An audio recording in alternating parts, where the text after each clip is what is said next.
Let's turn now to the state of Michigan. We're following the coronavirus crisis there. Health officials in Michigan reporting more than 5,000 new COVID cases just since Saturday.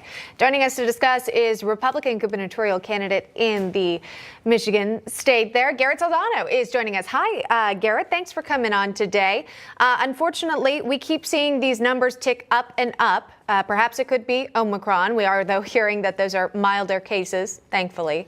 But talk to me about if you were to win the governorship in Michigan, what would be your plan to combat COVID cases?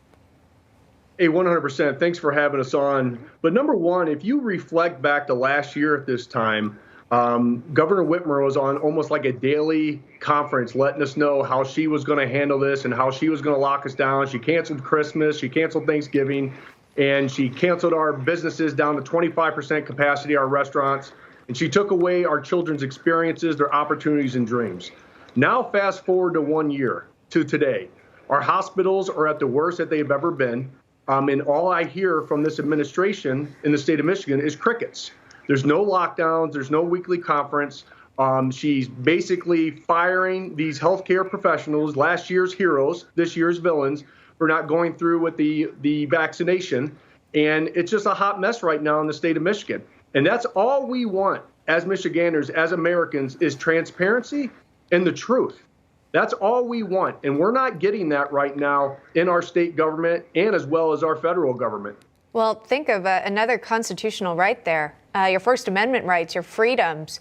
Do you feel as though the government has infringed on those rights based on these restrictions that she's put in place at the height of the pandemic for these business owners? I know you come from a business background. 100%. That's why initially I stood up.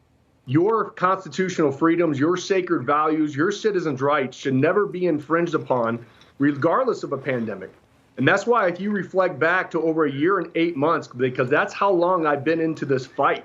And this governor went on to say that we couldn't buy paint and mulch. We could go on a kayak, but we couldn't go on a motorboat. God forbid you touch that gas station pump handle, you would die of COVID. And when she extended that state of emergency, like many Michiganders, I was waiting for somebody in a position of authority. I was waiting for an elected official to stand up and represent us, and nobody did. And that is why it's time for Americans, ordinary people, to do extraordinary things. And so I stood up and I started a Facebook group called Michiganders Against Excessive Quarantine, which grew to over 300,000 people in 3 days. So literally overnight, a movement was born. You're running as a Republican.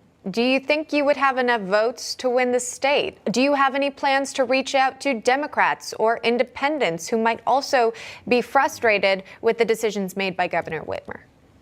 That is a great question. And here's what just happened in Virginia, which is not a battleground state. That is a blue state that turned red. And one of the main reasons that it did is because rule number one, you never, ever mess with people's children.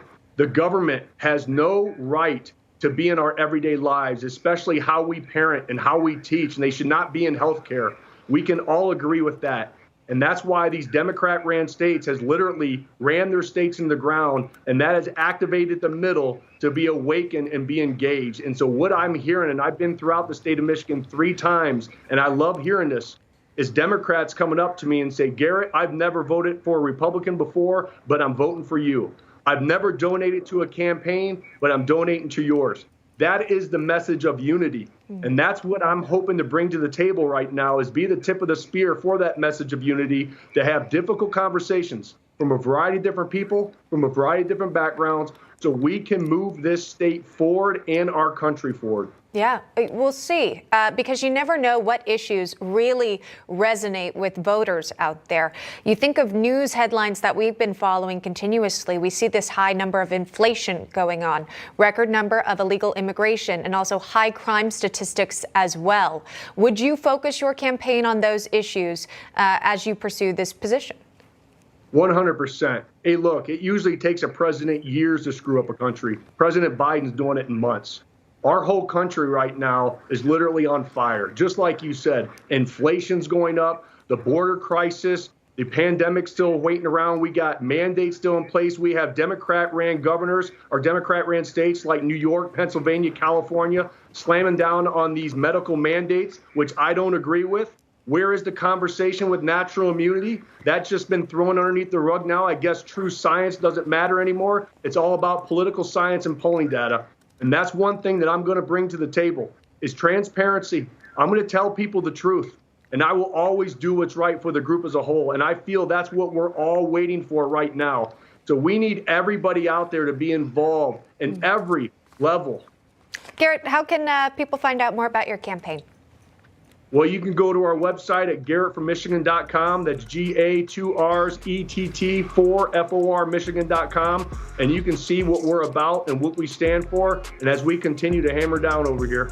All right. We'll be following it. Your campaign, Garrett Soldano, joining us on National Report. Garrett, thanks so much.